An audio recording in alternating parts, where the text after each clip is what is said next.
Hey teachers, thanks for joining in on this workshop where we're going to be looking at the CCSD instructional framework. So just kind of getting started, our district had a former plan, teach, monitor, and adjust framework.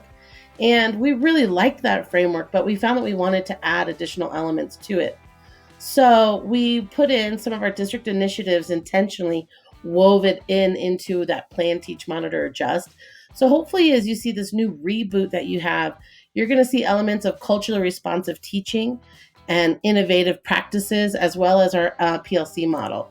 So when you take what was done before in the past, woven in with our new initiatives or new lenses within the work that we do, we come to our new reboot where we're calling our universal framework for instruction.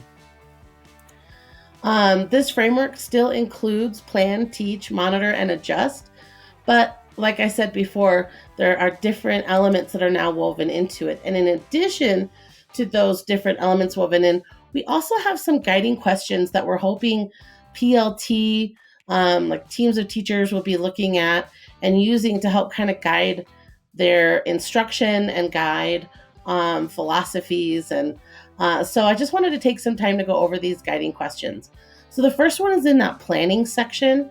And planning is such a big deal. There's so much that goes into that. But we have some of these big questions like, what will students be learning? Who are your learners? How will they be learning? And then that moves into the teaching. And so, of course, we're really wanting to rethink the teaching role to be more of a facilitator. So we're looking at how is the learning being facilitated and what are the opportunities to be responsive to student needs. And then as we move to monitor, how are students making sense of the learning? And then we're going to, of course, the last thing here is what is the next step in learning for each student? So hopefully you'll start to see how like CRE and innovative practices and of course PLCs are woven even just within these guiding questions. So please feel free to take these questions with your teams as you're working with teachers and bring this to help bring intentionality into what we're doing with kids. When it comes to our framework, something that I think is kind of different is that we've done in the past is we really are putting an emphasis on the planning. We believe that in order to close the achievement gap, that's going to take a lot of intentional planning.